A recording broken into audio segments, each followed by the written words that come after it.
के लिए जो हम वेबिनार करते हैं और जिसमें प्रोफेसर आरसी धीमान जी अपने विचार जो रखते हैं, व्यक्त करते हैं और संविधान की जो व्याख्या करते हैं, उसके तत्वावधान में आज हम जो है संविधान की जो में जो लेक्चर जो आज देंगे, उसके लिए आज वेबिनार किया जा रहा है। आरबीएन की तरफ से जैसा कि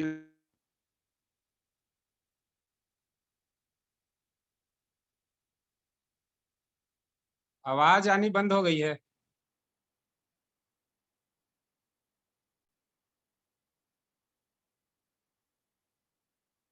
हेलो,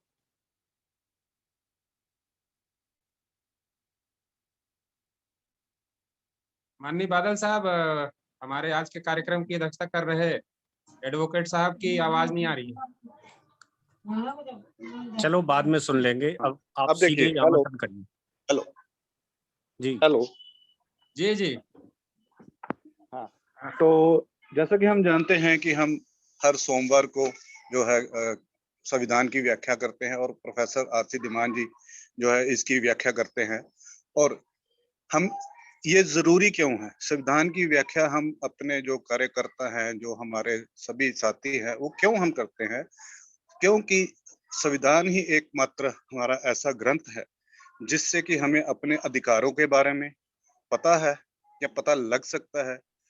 जर्नली हम लोगों को जो है हमारे अधिकारों के बारे में पता नहीं होता और ना ही हम उनके बारे में किसी को बताते हैं, लेकिन संविधान में हमारे लिए सभी तरह के जो अधिकार हैं और जो हमारी ड्यूटीज हैं, जो हमारे अधिकार हैं, उसमें पूरी तरह से उसकी व्याख्या की गई है, जो कि हमें समय समय पर जिसकी हमें जरूरत पड़ती है और समय समय पर जो है हमें इसकी जरूरत पड़ने के साथ साथ इसको कैसे इस्तेमाल करना है, किस तरीके से इस्तेमाल करना है, इसलिए जो है राष्ट्रीय बौद्ध महासभा की तरफ से जो संविधान की व्याख्या हर सोमवार को की जाती है। और इसमें आरसी धीमान साहब जो एक एक आर्टिकल के बारे में, एक एक सेक्शन के बारे में विस्तार से बताते हैं कि इस आर्टिकल का क्या महत्व है हमारे जीवन में, कॉन्स्टिट्यूशन का क्या महत्व है, और बहुत ही अच्छे तरीके से जो इसको एक्सप्लेन करते हैं। उसके बाद वो क्वेश्चन लेते हैं जिससे कि जिन भी साथियों की कोई समस्या है या कोई उनका क्वेश्चन है और उसका वो आंसर देते हैं। तो मैं ज्यादा ना बोलते हुए मैं अनुरोध करता हूं प्रोफेसर आरसी धीमान जी से कि वो अपना जो है अपना जो संविधान की व्याख्या का अगला जो आर्टिकल है या अगला जो सेक्शन है उसके बारे में अपना शुरू करें। बहुत बहुत साधुवाद माननीय एडवोकेट साहब, आपके इस अनुग्रह के बाद हम लोग मैं सीधे जाना चाहूंगा हमारे लीजेंड पर्सन और संविधान के बहुत ही जानकार और सरल शब्दों में संविधान को बताने वाले माननीय प्रोफेसर साहब आरसी धीमान साहब। मोस्ट वेलकम है सर, आप आए और आज की संविधान ज्ञान की चर्चा में पिछले एपिसोड से आगे बढ़ें। आपसे निवेदन है आप आए और अपनी बात प्रारंभ करें। माननीय प्रोफेसर साहब।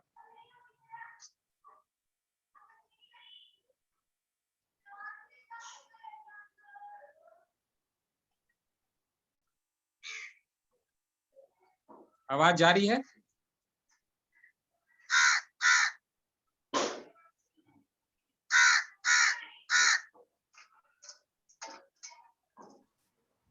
Hello hello. हाँ, आवाज आ रही है?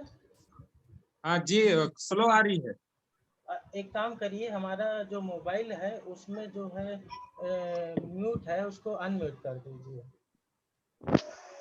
अच्छा, माननीय बादल साहब, कृपया देखें अनम्यूट करते हुए उन्हें फिर से म्यूट अनम्यूट कर दें। Hello hello. हाँ जी, हाँ, हो गया हो गया हो गया पोस्ट बना रखा है मैंने सर, हो जाएगा। हो गया हो गया हो गया हो गया हो गया। हो गया। Okay, B continue sir. Yes, तो आवाज बिल्कुल क्लियर आ रही है? थोड़ी कम आ रही है। आवाज थोड़ी तो आ कम रही है बट कम आ रही है। कम आ रही है। अच्छा वॉल्यूम बढ़ा लीजिए सर। अच्छा। हम्म, अब क्या पोजीशन है?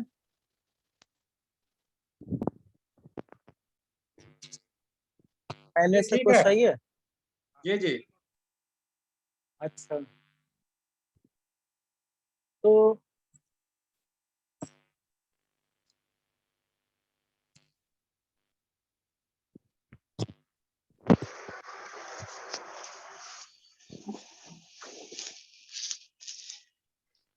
अभी फिर चलेगी है मेरे ख्याल से, अभी नहीं फिर आ रही। मैं स्क्रीन शेयर करता हूँ। जी जी।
अशोक जी कोई प्रॉब्लम? हाँ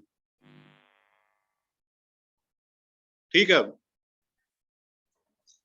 जी स्क्रीन शेयर हो रहा है। जी जी ठीक है ठीक। Rashtriya Bauddh Mahasabha welcome you in this life changing webinar. Rashtriya Bauddh महासभा आप सभी लोगों का जीवन को बदल देने वाले इस संवैधानिक वेबिनार में आपका स्वागत करती है। आज के इस कार्यक्रम की अध्यक्षता कर रहे माननीय अध्यक्ष जी, राष्ट्रीय बौद्ध महासभा के संस्थापक एवं भूतपूर्व विधायक माननीय धर्म प्रकाश भारती जी,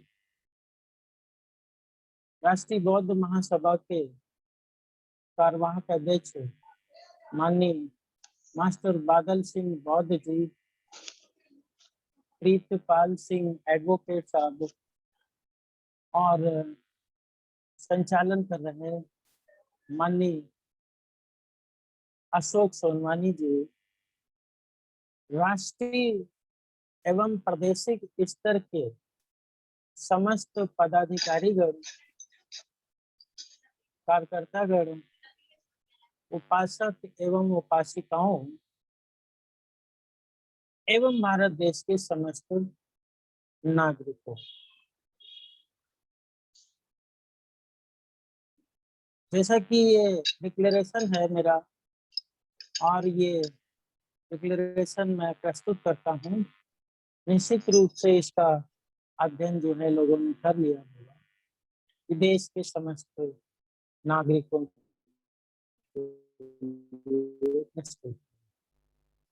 संविधान के महत्व के संबंध में ये स्लाइड है और यह स्लाइड इस बात का प्रतीक है कि देश के समस्त बच्चों को संवैधानिक शिक्षा उनकी प्राथमिक शिक्षा के साथ ही आरंभ कर देना चाहिए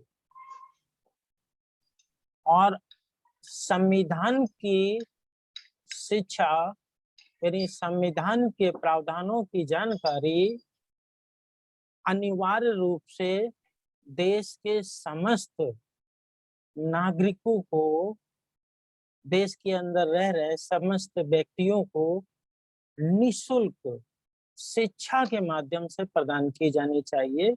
यह मांग हम लोग लगातार देश के अंदर जो हमारे प्राधिकारीगण हैं, हमारे देश के लीडर्स हैं, देश की विधायिका है, देश की कार्यपालिका है, उनसे करते आ रहे हैं। क्योंकि कानून का राज स्थापित तब होगा जब कानून की जानकारी दोनों पक्षों को हो। दो पक्षकार कौन है? प्रथम पक्षकार स्टेट है और दूसरा पक्षकार देश की जनता। स्टेट यानी विधायिका, कार्यपालिका और कुछ स्थितियों में न्यायपालिका। इन्हें संविधान की जानकारी होनी चाहिए, होती भी है, कहीं कहीं नहीं होती है, कहीं कहीं होती है, कुछ अपवादिक दशाएं हर जगह होती है, परंतु न्यायपालिका को तो होती है। तो ये जो स्टेट है, स्टेट एक पक्षकार है जिसको जानकारी है संविधान की, और दूसरा पक्षकार है देश की जनता जिसको जानकारी नहीं है संविधान के। तो संवैधानिक शासन कैसे सफल होगा? भाई, अगर फुटबॉल के जो खिलाड़ी हैं, दोनों फुटबॉल के खिलाड़ियों को फुटबॉल खेलने के नियम ना मालूम हो और नियम सिर्फ कोच को मालूम हो, जो उनकी न्यायिक निर्णय करने वाली कमेटी है उसको मालूम हो, तो क्या फुटबॉल का मैच हो सकता है? नहीं हो सकता। और होगा तो वो असफल साबित होगा, क्योंकि प्लेयर्स को फुटबॉल खेलने के नियम नहीं मालूम। तो भारत देश के अंदर जो संविधान है, उसकी संवैधानिक शासन से आशय है कानून का राज, विधि का शासन। तो विधि का शासन कैसे सफल होगा? एक पक्षकार को संविधान की जानकारी है और दूसरे पक्षकार को संविधान की जानकारी नहीं है, तो फिर कानून का राज कैसे सफल होगा? ये तो दोनों हाथ से ताली बजेगी, दोनों हाथ से ताली बजेगी। विधायिका को भी संविधान की पूरी जानकारी होनी चाहिए, कार्यपालिका को भी संविधान की पूरी जानकारी होनी चाहिए, न्यायपालिका को होती है। लेकिन इतने से ही विधि का शासन कैसे सफल होगा? जब देश की जनता को संविधान की जानकारी नहीं होगी। जिस को संविधान लागू करना है उसे मालूम है, लेकिन जिसको पालन करना है जनता को, जिसके ऊपर संविधान लागू हो रहा है, उसको संविधान का पता नहीं। तो मामला एक पक्षी हो गया, तो मामला एक पक्षी हो गया, और जो है एक पक्षकार को देश में शासन करना आसान हो गया। क्यों आसान हो गया? क्योंकि देश की जनता को संविधान की जानकारी नहीं है। ए फॉर एप्पल की जगह अगर हम बैट भी बता दें तो चले। ए फॉर एप्पल की वजह हम बैट भी बताएं तो चलेगा, क्योंकि देश की जनता को पता ही नहीं है कि ए फॉर एप्पल है। तो जो संविधान निर्माताओं का उद्देश्य था इस देश में संविधान के प्रावधानों के अनुसार देश चले, तो वो कैसे चलेगा? कंट्रोल कौन करेगा? In the democracy government by the people, of the people and by the people, but people don't know constitution. How people will control the government? How people will observe the activities of the government? कैसे observe करेंगे? यहाँ पर ये एक समस्या है। तो अंततः संवैधानिक शासन विफल होगा,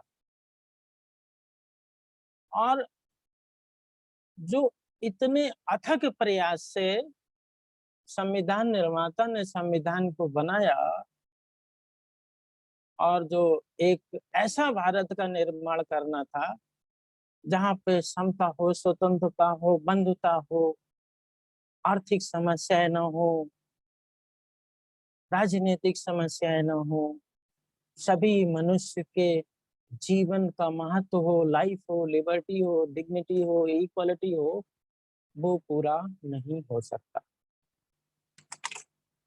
वो पूरा तब तक नहीं हो सकता जब तक दूसरे पक्षकार को भी संविधान की जानकारी ना हो। तो रूल ऑफ लॉ के लिए बहुत जरूरी है कि देश के नागरिकों को उनके मूल कर्तव्यों की जानकारी हो और मौलिक अधिकारों की जानकारी हो। देश के लोगों को राज्य के नीति निर्देशक तत्वों की जानकारी हो, तो विधायिका के अधिकार और कर्तव्यों की जानकारी हो। न्यायपालिका की शक्तियों की जानकारी हो, तो निर्वाचन आयोग की स्थापना और उसकी शक्तियों की जानकारी हो। तब तो देश की जनता जानकारी के साथ जो है अपने देश को चला पाएगी, क्योंकि रूलर अंततः देश की जनता ही है। वी इलेक्ट द रिप्रेजेंटेटिव, हम चुनते हैं देश के प्रतिनिधि। तो इसलिए राष्ट्रीय बौद्ध महासभा के बैनर के माध्यम से हम लोग ये लगातार मांग कर रहे हैं देश के अंदर कि भारत में संविधान की निशुल्क और अनिवार्य शिक्षा दी जानी चाहिए, और इसका आरंभ विधायिका कार्यपालिका में ही नहीं होना चाहिए, बल्कि देश के अंदर जो सबसे निर्धन व्यक्ति है, सबसे गरीब व्यक्ति है, उसके हाथ में भी, भारत के प्रत्येक व्यक्ति के हाथ में संविधान की एक पुस्तक होनी चाहिए, और उसका आसानी से समझाने, उसे बताने के लिए जो है योग्य विद्वान व्यक्तियों को रखा जाना चाहिए। तो ये महत्व है इस स्लाइड का, जिसको लगातार जो है इसमें मैं रखता हूँ। आगे चलता हूँ। जो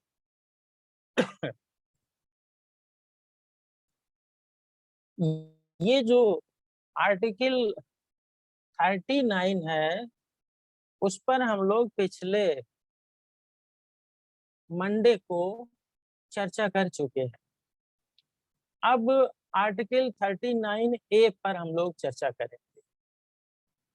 आर्टिकल 39A की पृष्ठभूमि में जाने से पूर्व आपको मैं एक महत्वपूर्ण बात बताना चाहता हूँ। वो यह है कि जब भारत का संविधान बना तो संविधान में जो प्रियम्बल रखी गई, उस प्रियम्बल यानी उद्देशिका, उद्देश्य, इस संविधान के द्वारा भारत देश में कौन कौन से उद्देश्य पूर्ण करने हैं, what is the objectives of Indian constitution, goal क्या है, भारत के संविधान का उद्देश्य क्या है, इस बात को जो है सबसे पहले भारत के संविधान के ऊपर रखा गया। सबसे पहले हम उसी का अध्ययन करते हैं। क्यों? क्योंकि हमारे सामने हमारा गोल, टारगेट सामने होना चाहिए। हमारा ड्रीम, हमारा गोल, हमारा टारगेट, हमारा लक्ष्य सामने होना चाहिए। तो संविधान निर्माताओं ने जो गोल फिक्स किया वो उद्देशिका के नाम से जाना जाता है। और उद्देशिका के अंदर जो गोल फिक्स किया, तो मैं उद्देशिका को पढ़ करके बताऊंगा, फिर जिस बिंदु पे मैं रुकूंगा उस पर डिस्कशन करेंगे। तो उद्देशिका में लिखा हुआ है भारत के संविधान की प्रियम्बल में कि हम भारत के लोग, we the people of India, हम भारत के लोग भारत को एक संपूर्ण, संप्रभुत्व संपन्न, समाजवादी, पंथ निरपेक्ष, लोकतंत्रात्मक गणराज्य बनाने के लिए, ये है उद्देश्य। कि जो हम भारत के लोग हैं 1 अरब 35 करोड़ लोग, वो क्या उद्देश्य चाहते, उनका क्या उद्देश्य है, कैसा भारत बनाना चाहते हैं? तो हम ऐसा भारत बनाना चाहते हैं, हम भारत के लोग एक संपूर्ण प्रभुत्व संपन्न, लोकतंत्रात्मक, समाजवादी, पंथ निरपेक्ष गणराज्य बनाने के लिए हम भारत के लोग भारत को एक संपूर्ण प्रभुत्व संपन्न, समाजवादी, पंथ निरपेक्ष, लोकतंत्रात्मक गणराज्य बनाने के लिए तथा उसके समस्त नागरिकों को, ये बिंदु मैं महत्वपूर्ण है, इसी बिंदु की वजह से मैं प्रियम्बल को पढ़ाया हूं कि तथा उसके समस्त नागरिकों को सामाजिक, आर्थिक, राजनैतिक न्याय प्रदान करना। सामाजिक, आर्थिक और राजनैतिक न्याय प्रदान करना है। यानी जो संविधान निर्माताओं का उद्देश्य है कि देश के नागरिकों को सामाजिक न्याय मिले, आर्थिक न्याय मिले, राजनीतिक न्याय मिले। संविधान देश के नागरिकों को सामाजिक, आर्थिक और राजनीतिक न्याय प्रदान करने का उद्देश्य रखता है। अब ये उद्देश्य संविधान में लिखा हुआ है, प्रियम्बल में लिखा हुआ है। लिख के बाबा साहब डॉक्टर भीमराव अंबेडकर जी ने 5 साल में कठिन परिश्रम करने के बाद बुद्धा एंड धम्मा नामक पुस्तक लिखी और उसमें 5 इयर्स लगे लिखने में, और लिखने के और संविधान लिखने में 2 साल 11 महीने। आप देखिए, दोनों का कंपैरिजन करिएगा। बुद्धा एंड धम्मा को लिखने में 5 साल लगे। 5 साल लगे बुद्धा एंड धम्मा को लिखने में, और जो उन्होंने लिख दिया वो आज भी उसमें लिखा हुआ है।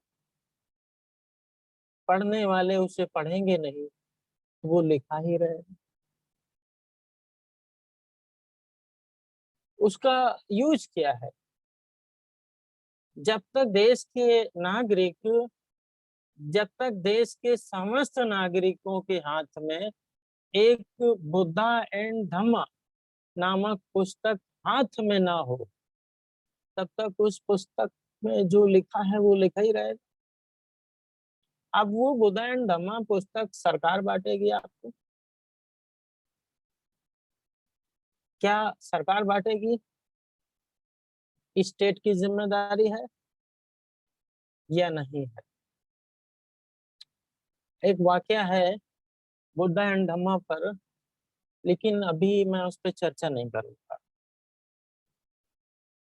कि सरकार बांटेगी या नहीं बांटेगी। बड़ा मार्मिक जो है एक घटना बाबा साहब डॉक्टर भीमराव अंबेडकर के साथ घटी थी, उसकी चर्चा कभी और करेंगे। यहाँ पर हम कंपैरिजन कर रहे हैं कि जिस तरीके से बुद्धा एंड धम्मा में लिखे हुए बाबा साहब के जो है तथागत गौतम बुद्ध, बाबा साहब ने लिखा तथागत गौतम बुद्ध की सोच को, और वो जब से लिखा हुआ है घर घर में तथागत गौतम बुद्ध की वह पुस्तक ना पहुंच पाई। पहुंचनी चाहिए, उसमें लिखी हुई बातें लोगों को पता चलनी चाहिए, अपने अपने बच्चों को बताया जाना चाहिए, लेकिन ये काम नहीं हो पाया। इसलिए भारत तथागत गौतम बुद्ध के आदर्शों के आधार पर तैयार नहीं हो पाए। ये हमारी नाकामयाबी है। We the people of India, ये स्टेट की रिस्पॉन्सिबिलिटी नहीं, ये हमारी नाकामयाबी है। परंतु जब हम संविधान की बात करें तो संविधान निर्माता ने जो है प्रियम्बल में ऑब्जेक्टिव्स लिखे कि हमको सामाजिक, आर्थिक और राजनीतिक न्याय देश के समस्त नागरिकों को प्रदान करना है। देश के समस्त नागरिकों को प्रदान करना है। तो कौन प्रदान करेगा? क्या आम जनता न्याय प्रदान कर सकती है? नहीं, क्योंकि वो तो संविधान को जानती नहीं, अनुच्छेदों को जानती नहीं, तो वो कैसे प्रदान कर सकती है? आर्थिक न्याय क्या देश की जनता प्रदान कर सकती है? नहीं प्रदान कर सकती, क्योंकि जो टैक्स देश की जनता देती है वो जनता के पास नहीं जमा होता। प्रत्यक्ष कर और अप्रत्यक्ष कर दोनों ही प्रकार के कर हैं। प्रत्यक्ष कर हमारी तनख्वाह से सीधा टैक्स कट जाता है हर महीने, वो हो गया प्रत्यक्ष कर, सीधा कट गया। और जो हमें तनख्वाह बाकी मिली उससे हम मंजन खरीद के लाए, मान लो 100 रुपए का, 150 रुपए का, और उसमें जो टैक्स लगा, जीएसटी है, ये है, वो है, तमाम सारे जो टैक्सेज हैं वो लगे, वो हमसे, वो अप्रत्यक्ष रूप से हमसे लिए जाते हैं, क्योंकि वो लगते तो कंपनी के ऊपर है, विक्रेता के ऊपर है, लेकिन कंपनी भी वो टैक्स पब्लिक से ही लेती है और विक्रेता भी टैक्स पब्लिक से ही लेता है। अंततः जो है अप्रत्यक्ष कर भी जो है क्रेता पे ही जाता है, देश की जनता पे ही जाता है। तो ये जो टैक्स होता है, ये टैक्स का पैसा किसके पास जमा होता है? सरकार के पास। तो आर्थिक न्याय तो वही करेगी। हमारे टैक्स के पैसे का वितरण कैसे होगा? वो इस तरह से हो जो जिससे कि आर्थिक न्याय नजर आए। सामाजिक न्याय की जब हम बात करें तो सामाजिक न्याय यानी सामाजिक न्याय तब प्राप्त हो सकता है जब सामाजिक समता हो, जब समाज में मानव मानव एक समान हो, न धर्म के आधार पे अलग हो, न मूल के आधार पे अलग हो, न वंश के आधार पे अलग हो, न जाति के आधार पे अलग हो, धर्म मूल वंश जाति जन्म स्थान इत्यादि के आधार पर विभेद किए बगैर मानव मानव समान हो, मानव समाज हो और मानव में सब मानव समान हो, तो सामाजिक समता आएगी।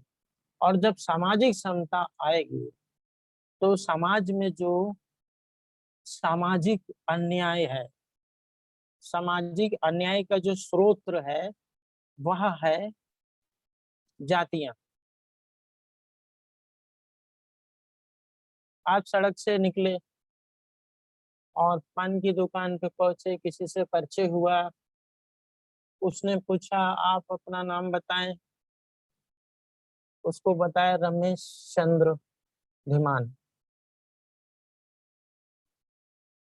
अब मामला यहाँ पर तक तो सामाजिक समता का है, तुम भी मानो हम भी मानो, परंतु जैसे ही वह व्यक्ति पूछता है कि ये धीमान क्या होता है,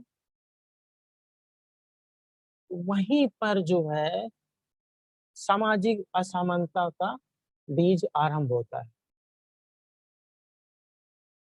तो मैं बताता हूँ कि नहीं, ये तो अनुसूचित जाति होती है। अच्छा, अनुसूचित जाति होती है, एससी हो, एससी में कौन सी कास्ट हो? फला कास्ट। अच्छा, मैं तो भाई ब्राह्मण हूँ, शुक्ला हूँ।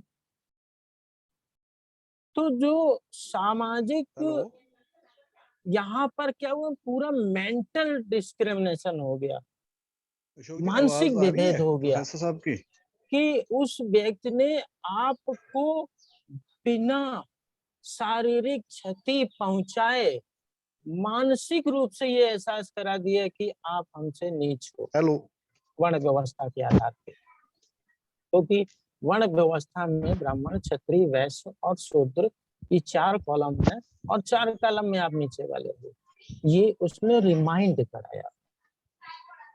जैसे उसने ये रिमाइंड कराया, वहीं से सामाजिक अन्याय आरंभ हो गया और उसकी वजह से जो व्यक्ति है उसका मस्तिष्क का विकास अवरुद्ध हो जाता है।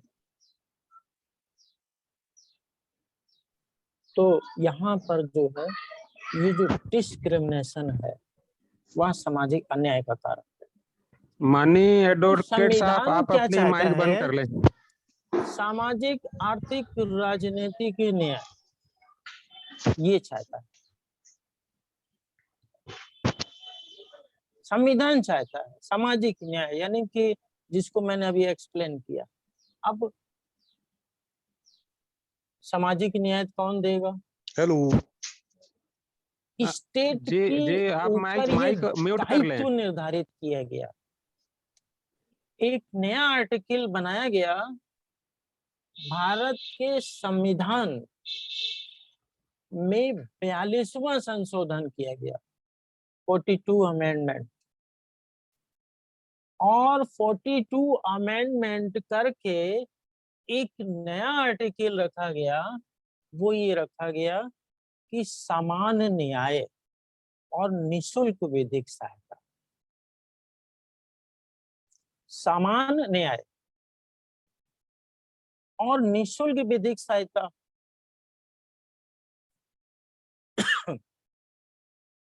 अब ये आर्टिकल जो रखा गया है 42वें संविधान संशोधन के द्वारा रखा गया है, ये जिम्मेदारी किसके ऊपर डाली गई?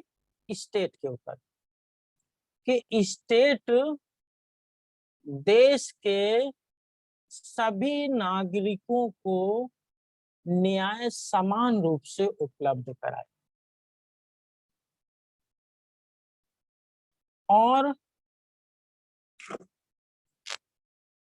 कानूनी सहायता भी जो है निःशुल्क उपलब्ध कराए। It is a liability of the state. It is a liability of the state. क्या है आर्टिकल 39A? समान न्याय और निःशुल्क विधिक सहायता, इसका एडिंग है। राज्य यह सुनिश्चित करेगा कि विधिक तंत्र इस प्रकार काम करे कि समान अवसर के आधार पर न्याय सुलभ हो, और वह विशिष्टतया यह सुनिश्चित करने के लिए आर्थिक या किसी अन्य नियोग्यता के कारण कोई नागरिक न्याय प्राप्त करने से वंचित न रह जाए। पहला बिंदु है, राज्य यह सुनिश्चित करेगा, रेस्पॉन्सिबिलिटी दी गई है राज्य के ऊपर। अब राज्य के ऊपर रिस्पॉन्सिबिलिटी ये क्यों दी गई है? न्याय समान रूप से होना चाहिए और सभी को प्राप्त होना चाहिए। तो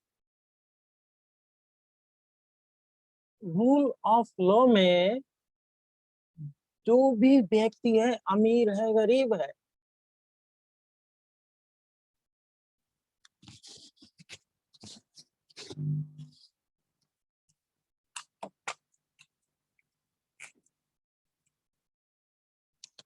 जो भी व्यक्ति है, अमीर है गरीब है, उस व्यक्ति को,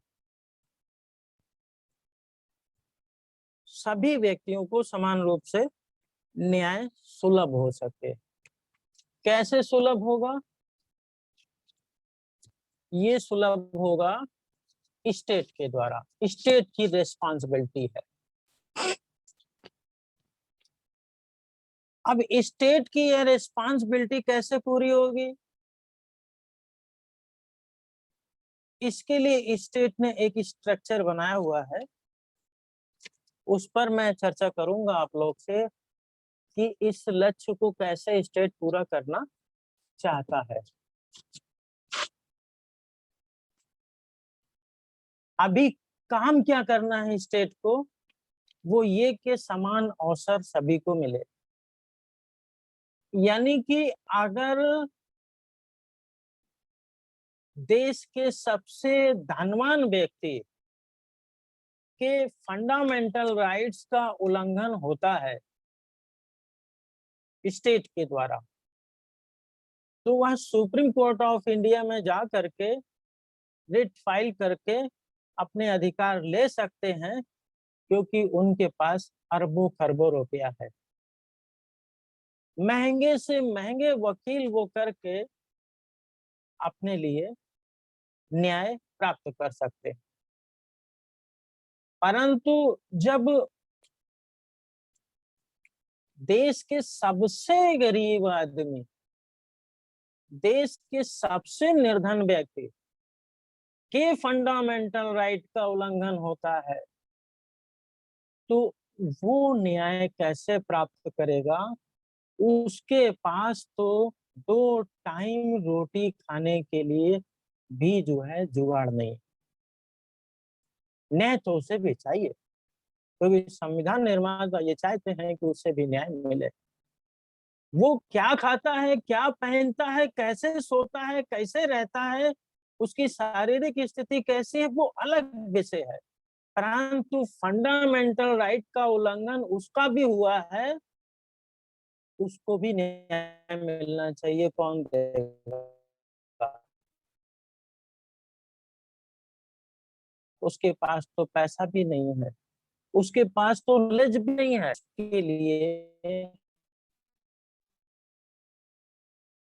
इसके लिए कोई ऐसा सिस्टम बनाना चाहिए, गरीब हो या अमीर हो, स्त्री हो या पुरुष हो, कमजोर वर्ग का हो या सबल वर्ग का हो, कानपुर का हो या जम्मू कश्मीर का हो, देश के किसी भी कोने का हो, किसी भी भाषा को बोलने वाला हो, उसको समान अवसर मिलना चाहिए। दूसरी बात,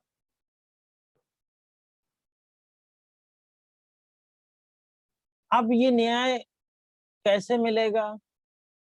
लोगों के पास आर्थिक अभाव है, बौद्धिक अभाव है, दोनों अभाव। बौद्धिक भी अभाव है और आर्थिक अभाव भी है। तो उसके लिए जो ये दो कारण हैं, आर्थिक अभाव, बौद्धिक अभाव, ये उसके लिए निर्योग्यता है। धन नहीं, कैसे जाएंगे सुप्रीम कोर्ट? बुद्धि नहीं, कैसे जाएंगे सुप्रीम कोर्ट? तो ये दोनों अयोग्यताएं हैं। इन दोनों निर्योग्यता के कारण वह न्याय से वंचित ना हो, वह न्याय से वंचित ना हो, इसलिए उसके लिए निशुल्क विधिक सहायता की व्यवस्था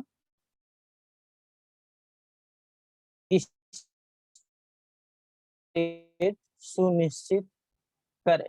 इट इज रिस्पॉन्सिबिलिटी, ये जो है स्टेट को डायरेक्शन दिया गया कि वह ऐसे लोगों को समान रूप से न्याय प्रदान करने का अवसर प्रदान करे।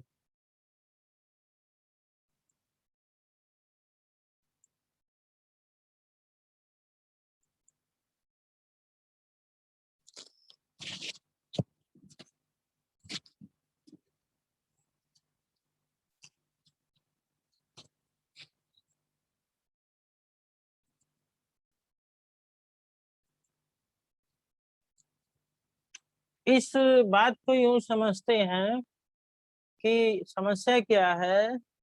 आर्टिकल 39A समान न्याय, इक्वल जस्टिस की बात करता है, और इक्वल जस्टिस के लिए उसी प्रकार से निर्धन व्यक्तियों के लिए या बौद्धिक रूप से जो कमजोर हैं उनकी सहायता के लिए असली निर्योग्यता तो धन ही है, धन हो तो सब हो जाता है, और बुद्धि तो बहुत जरूरी है। तो उनकी योग्यता के लिए स्टेट की रिस्पॉन्सिबिलिटी रखी गई है कि वो उनको निशुल्क कानूनी सहायता प्रदान करे, ताकि वो भी जो है अपने अधिकारों को, जो उनके अधिकारों का उल्लंघन हुआ है उसका जो है कंपनसेशन या जो भी व्यक्ति द्वारा किया गया है उसको पनिशमेंट दिला सके। तो समान अवसर प्रदान करना है देश के नागरिकों को। आर्थिक रूप से कोई अगर कमजोर है तो न्याय से वंचित नहीं होना चाहिए। कोई दूसरी निर्योग्यता उसमें नजर आती है, उससे भी न्याय से वंचित नहीं होना चाहिए। निशुल्क विधिक सहायता उसे हर दशा में मिलनी ही चाहिए। ये जो है इस का उद्देश्य है।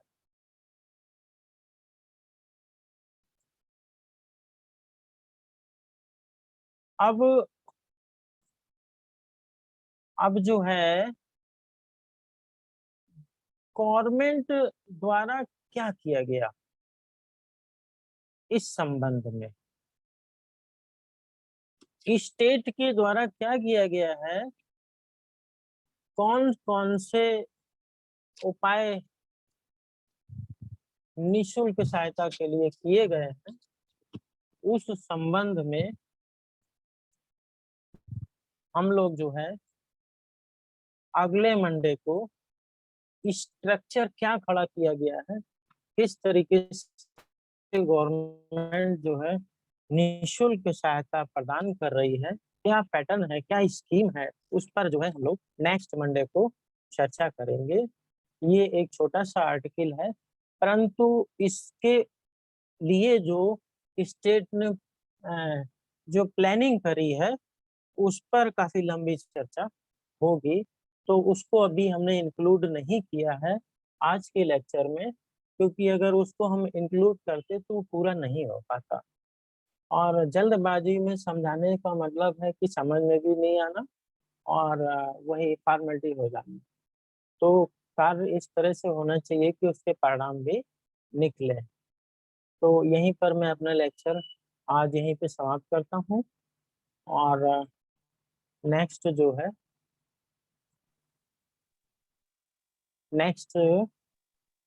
है मंडे को इस आर्टिकल के संदर्भ में स्टेट द्वारा क्या एक्शन लिया गया है, कैसे ये आर्थिक अभाव को जो है सफर कर रहे हमारे देश के नागरिक लोग अपने लिए न्याय प्राप्त कर सकते हैं, वो इंफॉर्मेशन क्या है।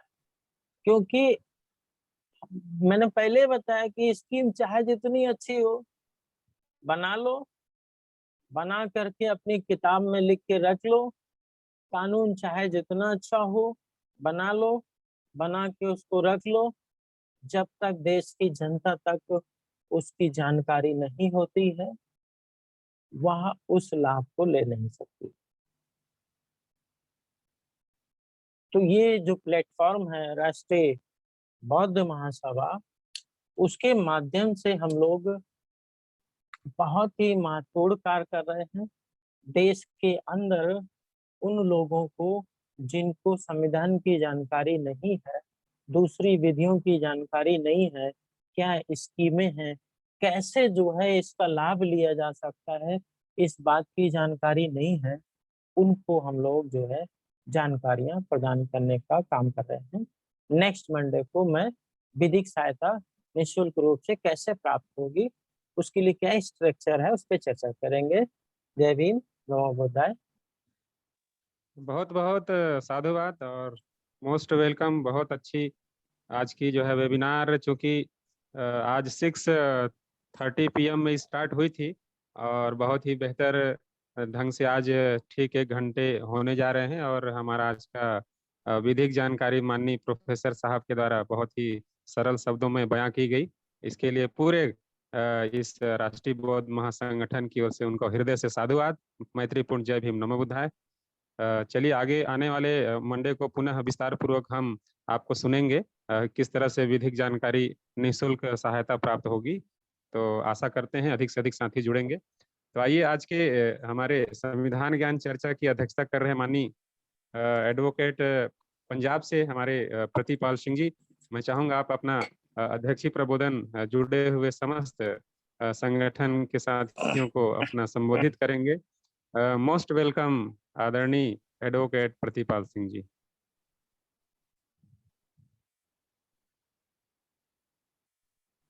साहब आवाज जा रही है?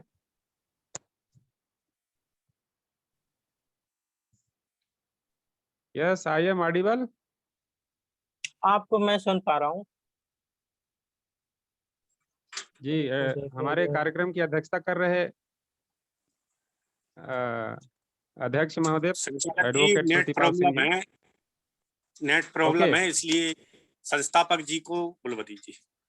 ओके ओके, चलिए बहुत बहुत साधुवाद आदरणीय बादल बोस साहब। नेट समस्या जी। ठीक है ठीक है ठीक है। चलिए तो मैं हमारे इस बहुत बड़े अभियान के संवाहक प्रवाहक और हमारे अग्रज आदरणीय गुरु और राष्ट्रीय अध्यक्ष संस्थापक महोदय माननीय धर्म प्रकाश भारती जी, आपसे करबद्ध निवेदन है कि आप आए और आज अपना जो है संबोधन हम जी।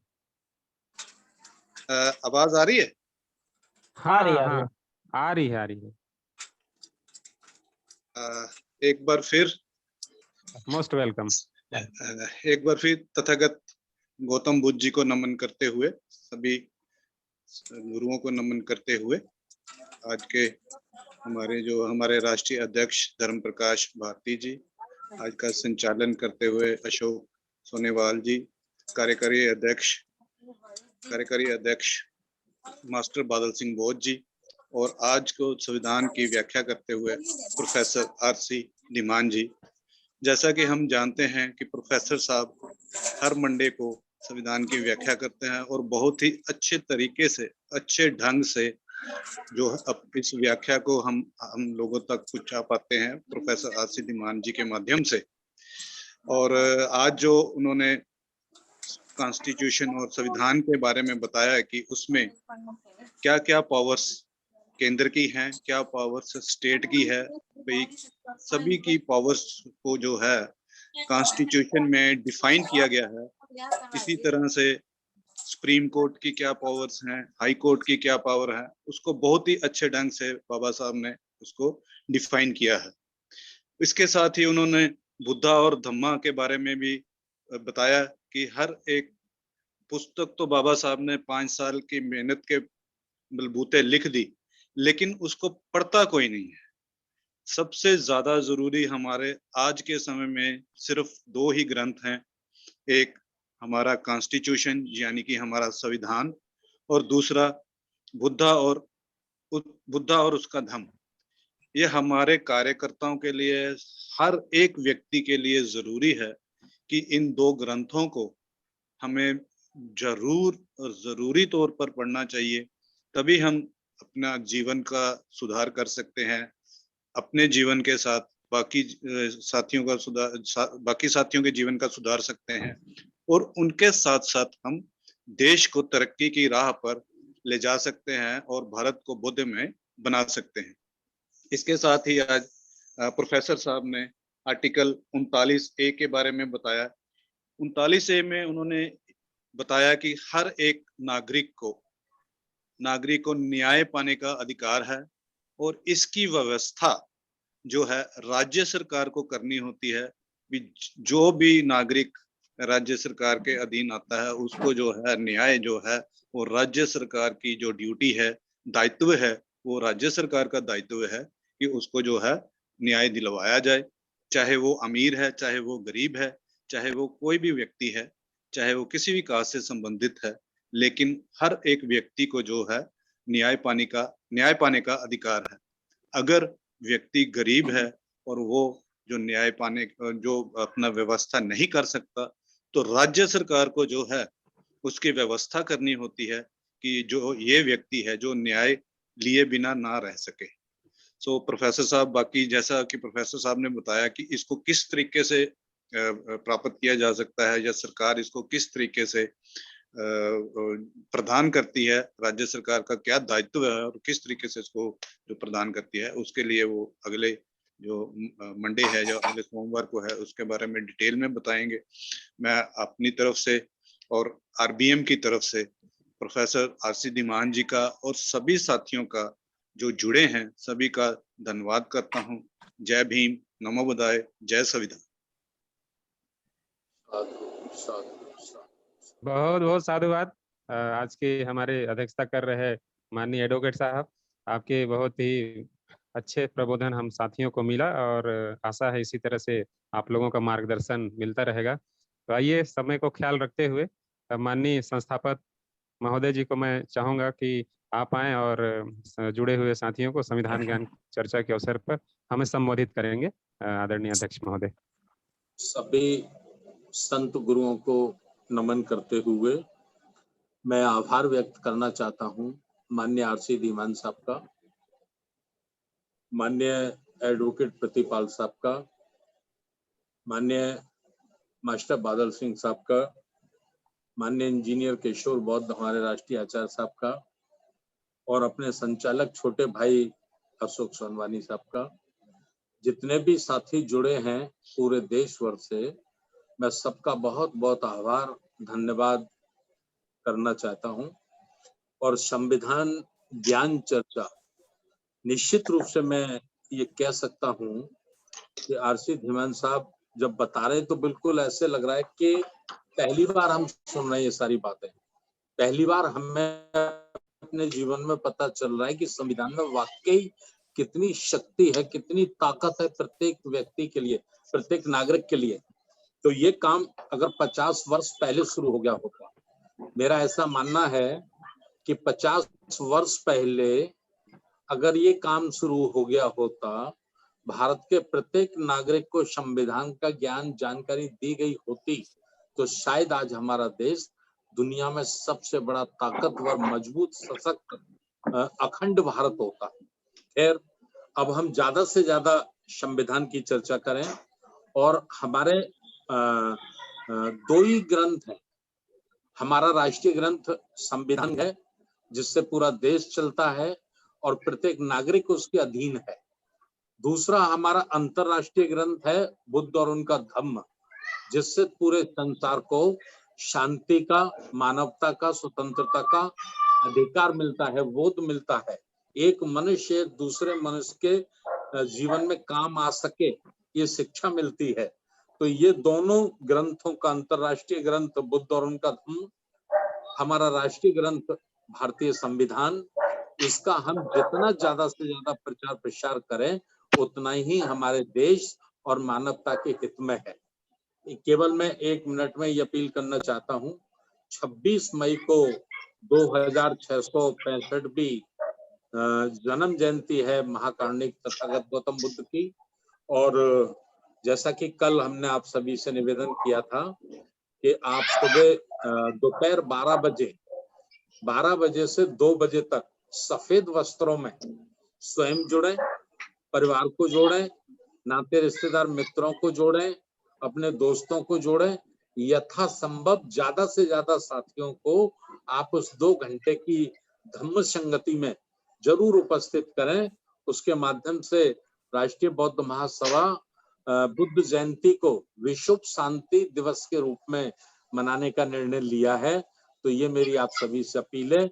और पुनः एक बार फिर जिन्होंने अध्यक्षता की, एडवोकेट प्रतिपाल सिंह, हमारे पंजाब के संयोजक साहब, उनका आभार, और आरसी धीमान साहब का बहुत बहुत आभार, और संचालक अशोक सोनवानी जी से निवेदन, आगे की कार्रवाई आरंभ कराएं, सभ्य सत्ता के माध्यम से मंगल गाथा कहकर आज के कार्यक्रम का समापन करें। सभी का बहुत बहुत आभार। जय भीम, नमो बुद्ध।